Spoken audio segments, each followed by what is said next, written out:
پہلا پارہ سورہ بقرہ میں اللہ پاک ارشاد فرماتا ہے الذین ینقضون عہد اللہ من بعد میثاقہ ویقطعون ما امر اللہ بہ ان یوصل ویفسدون فی الارض اولئک هم الخاسرون۔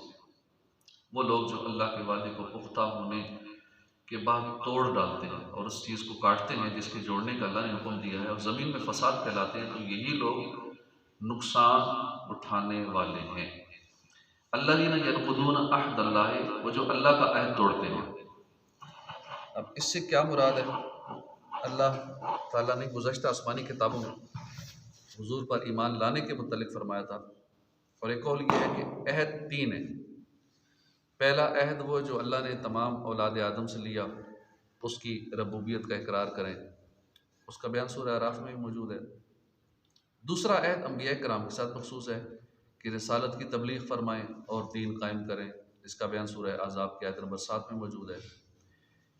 تیسرا عہد علماء کے ساتھ خاص ہے کہ حق کو نہ چھپائیں، اس کا بیان سورہ آل عمران کی آیت نمبر 187 میں ہے۔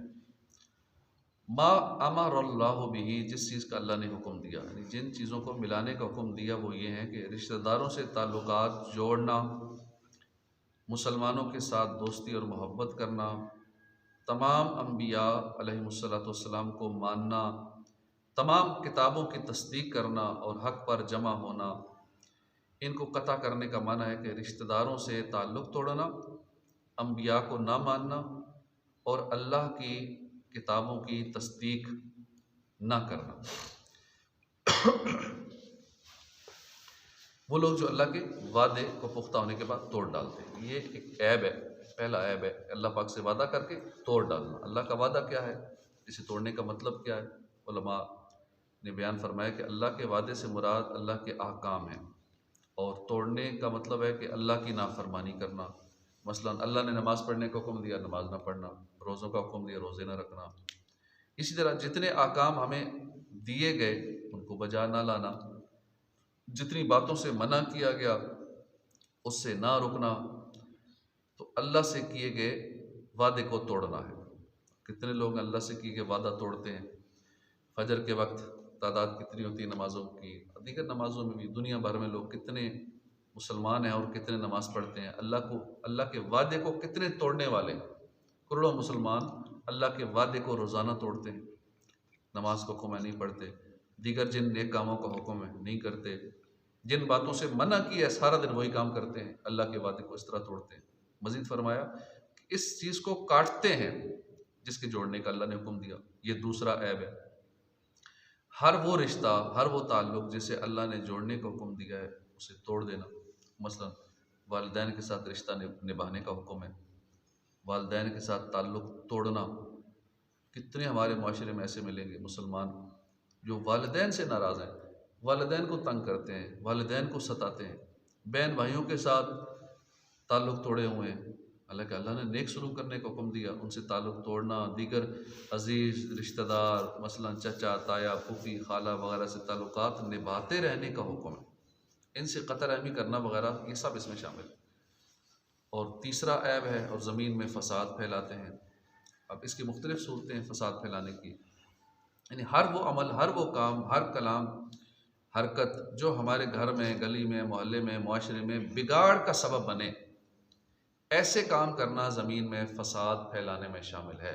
کہ جیسے محلے میں امن و سکون ہے، اب بیچ میں کوئی بگاڑ پیدا کرنے والا کوئی نہ کوئی کھاتا شروع کر کے لڑائیاں جھگڑے محلے میں کروا دے، محلے میں گروپنگ کروا دے، مسجد کا امن و سکون کا ماحول چل رہا ہے، بیچ میں کوئی ایسا ایک شرارتی اٹھے، وہ اس کی باتیں ادھر، اس کی باتیں ادھر، ایک عجیب و غریب ماحول بنا دے، لڑائیاں جھگڑے مسجدوں میں شروع ہو جائیں، آئے دن ہو ہی رہے ہیں، خبریں آتی رہتی ہیں۔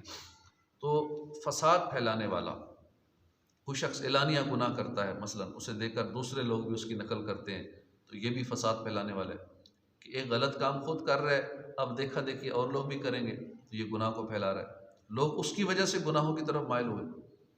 ایسے ہی خلاف اسلام باتوں کی تبلیغ کرنا، سوشل میڈیا کے ذریعے، یوٹیوب، واٹس ایپ یا فیس بک وغیرہ کے ذریعے لوگوں کو گناہوں پر اکسانا، ذہنوں میں فطور بھرنا، لوگوں کو اللہ رسول کا نافرمان بنانا، نبیوں ولیوں کی بے ادبی پر ابھارنا، قتل و غارت، ظلم و جبر وغیرہ کرنا یا اس کی ترغیب دلانا وغیرہ، یہ سب زمین میں فساد پھیلانے کی صورتیں ہیں۔ یہ کل 3 عیب ہوئے: اللہ کی نافرمانی کرنا، قطع رحمی کرنا یعنی رشتہ داروں سے تعلقات توڑنا، اور زمین میں فساد پھیلانا۔ جس بندے میں یہ 3 عیب ہوں، اس کی ایک سزا تو یہ ہوئی کہ ایسا برا شخص گمراہی میں جا پڑتا ہے، اور دوسری سزا یہ ہے جو قرآن پاک میں فرمایا گیا کہ یہی لوگ نقصان اٹھانے والے ہیں۔ اس میں خاسر کا لفظ استعمال ہوا ہے، اس کا مطلب ہوتا ہے نقصان اٹھانے والا، وہ بندہ جو اپنے اعمال کی وجہ سے اپنے آپ کو اللہ کی رحمت سے محروم کر لے، اپنے اعمال کی وجہ سے اللہ کی رحمت سے اپنے آپ کو مایوس کر لے، اپنے آپ کو محروم کر لے، اسے خاسر کہتے ہیں، یعنی نقصان اٹھانے والا کہتے ہیں۔ یہ بہت بڑی محرومی ہے کہ اللہ پاک رحمان ہے، اللہ رحیم ہے، کریم ہے، انتہائی مہربان ہے۔ حدیث پاک کے مطابق اللہ کی 100 رحمتیں ہیں، ان میں سے صرف ایک رحمت کا ظہور اس دنیا میں ہے۔ ماں اپنے بچوں سے، باپ اپنی اولاد سے، بھائی بہن عزیز رشتہ دار آپس میں، یہاں تک کہ ننھی سی چڑیا اپنے ننھے بچوں سے جو محبت کرتی ہے وہ اس ایک رحمت کی وجہ سے ہے۔ جو ماں بچے سے پیار کرتی ہے، پرندے اپنے بچوں سے پیار کرتے ہیں، چڑیا اپنے ننھے بچے سے پیار کر رہی ہے، وہ اس ایک رحمت کی وجہ سے ہے۔ اور قیامت والے دن اللہ کی 100 رحمتوں کا جو پوری 100 ہیں، 100 کی 100 کا ظہور ہوگا۔ سبحان اتنی زیادہ رحمتوں کے باوجود جو بندہ اللہ کی رحمت سے محروم ہو جائے، جہنم کا حقدار بن جائے، کتنا نقصان ہے اس بندے کو۔ جس کو اللہ ہی کی رحمت نصیب نہ ہو اور کہاں پناہ ملے، وہ کیسے اپنے آپ کو دنیا کی ذلت اور آخرت کے عذاب سے بچا پائے گا؟ اس لیے وہ خاسر ہے، بہت نقصان میں ہے۔ ایسے شخص کی حیثیت کیا ہوتی ہے؟ سعید بن جبیر رحمۃ اللہ فرماتے ہیں کہ ایک مرتبہ بنی اسرائیل نے موسیٰ علیہ السلام سے عرض کی کہ جب اللہ نے مخلوق کو پیدا فرمایا ہے تو پھر اللہ عذاب کیوں دے گا؟ اللہ نے پیدا فرمایا تو کیا عذاب دینے کے لیے پیدا فرمایا؟ یہ بہت اہم سوال ہے۔ ہمارے یہاں بھی لوگ بعض اوقات ایسے سوالات کرتے ہیں کہ جب اللہ رحمان ہے، ماں سے زیادہ پیار کرنے والا ہے، ماں سے بڑھ کر مہربان ہے، تو اپنے بندوں کو عذاب کیوں دے گا؟ اس سوال کا جواب سنیے۔ جب بنی اسرائیل نے سوال کیا، اللہ پاک نے موسیٰ علیہ السلام کی طرف وحی بھیجی، فرمایا اے موسیٰ کھیتی باڑی کرو۔ اصل سمجھانا تھا اس سوال کا جواب، فرمایا کھیتی باڑی کرو، مثلا گندم اگائی۔ اللہ پاک نے فرمایا موسیٰ اب اسے کاٹو۔ موسیٰ علیہ السلام نے گندم کاٹی۔ اب حکم ہوا کہ دانہ اور بھوسا الگ الگ کرو۔ موسیٰ علیہ السلام نے یہ بھی حکم پورا کر دیا۔ اب ارشاد ہوا دانے صاف کرو، صاف کر دیے گئے۔ اب اللہ پاک نے فرمایا موسیٰ باقی کیا رہ گیا؟ عرض کیا خالی بھوسا رہ گیا جس میں کچھ بھلائی نہیں۔ اللہ پاک نے فرمایا موسیٰ اسی طرح میں بھی اپنی مخلوق میں سے صرف اسے ہی عذاب دوں گا جس میں کوئی بھلائی نہیں، بیکار آدمی ہے، جو بیکار ہے، صرف اسے ہی عذاب دوں گا۔ یہ ہے خاسر بندہ، نقصان اٹھانے والا بندہ، اللہ کی رحمت سے محروم بندہ۔ اس کی حیثیت کیا ہے؟ بھوسے کی طرح، کوئی بھلائی نہیں ہے۔ اللہ پاک ہمیں ایسے خسارے سے محفوظ فرمائے، اللہ کی نظر میں کہ بالکل بیکار آدمی نہ ہو جائے۔ دنیا کہتی رہے بیکار ہے، بے لائق ہے، اللہ کی نظر میں بیکار نہ ہو، عبادت گزار ہو، اللہ ہم سے راضی ہو جائے، اللہ کے ہم بے وقت نہ بنا دیں۔ یہ 3 عیب ایسے ہیں جو ہم نے سنے ہیں، یہ بندے کو بے وقت بنا دیتے ہیں، اس بھوسے کی طرح جو بیکار ہے بنا دیتے ہیں۔ پہلا عیب اللہ کی نافرمانی کرنا، اس نے جو کرنے کو حکم دیا وہ نہ کرنا، جو نہ کرنے کو حکم دیا ان کاموں میں پڑ جانا۔ یاد رکھیے اللہ رسول کی نافرمانی یہ ذلت و رسوائی کا سبب ہے۔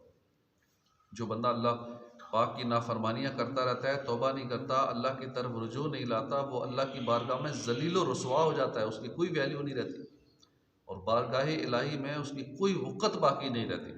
اور جو بندہ اللہ کی بارگاہ میں ذلیل و رسوا ہو جائے اور وہ جس کی بارگاہ میں کوئی وقت نہ رہے، بارگاہ الہی میں اس بندے کی ویلیو نہ رہے، اسے کہیں بھی عزت نہیں ملتی۔ جسے اللہ ذلیل کرے اسے کوئی عزت دینے والا نہیں ہے۔ 17ویں پارے میں سورہ حج کی آیت نمبر 18 میں ہے کہ جسے اللہ ذلیل کر دے اسے کوئی عزت دینے والا نہیں۔ معلوم ہوا کہ عزت اور ناموری کسی قوم یا فرد کی میراث نہیں ہے، کہ کوئی بندہ چاہے کیسے ہی سیاہ کام کرتا پھرے، اپنا عمل نامہ گناہوں سے بھر لے، اس کا کردار نافرمانیوں سے داغدار، اس کے باوجود وہ عزت کے ساتھ ہی زندگی گزارے گا؟ نہیں، ایسا نہیں، بلکہ جو اخلاق و کردار سے، نیک اعمال سے، خیر خواہی، ہمدردی سے اپنے آپ کو عزت کا حقدار ثابت کرتا ہے، اللہ پاک اسے عزت دیتا ہے، اور جو نافرمانیوں میں مبتلا رہتا ہے وہ ذلت کے گہرے گڑھے میں گرا دیا جاتا ہے، وہ ذلیل و رسوا ہوتا ہے۔ عزت چاہیے تو ہمیں نیک اعمال کرنے ہوں گے، اللہ اور اس کے رسول کی فرما برداری کرنی ہوگی تو ہی عزت ملے گی، ورنہ اس کے علاوہ عزت کی کوئی صورت نہیں ہے۔ دنیا کی جو باقی عزت ہے یہ عارضی ہیں، چند دن کی ہوتی ہیں، سامنے سامنے عزت کر رہتے ہیں، پیچھے سے گالیاں دے رہے ہوتے ہیں، دل میں برا بھلا کہہ رہے ہوتے ہیں۔ تو اصل عزت وہی ہے جو اللہ کی فرما برداری سے نصیب ہوتی ہے، اور اللہ پاک عطا فرماتا ہے، اور وہ عطا فرماتا ہے اپنی فرما برداری سے، عبادت سے، اللہ رسول کا حکم مانیں گے تو اصل عزت ملے گی، دنیا کی بھی ملے گی، آخرت کی بھی ملے گی انشاءاللہ۔ اللہ پاک عمل کی توفیق عطا فرمائے۔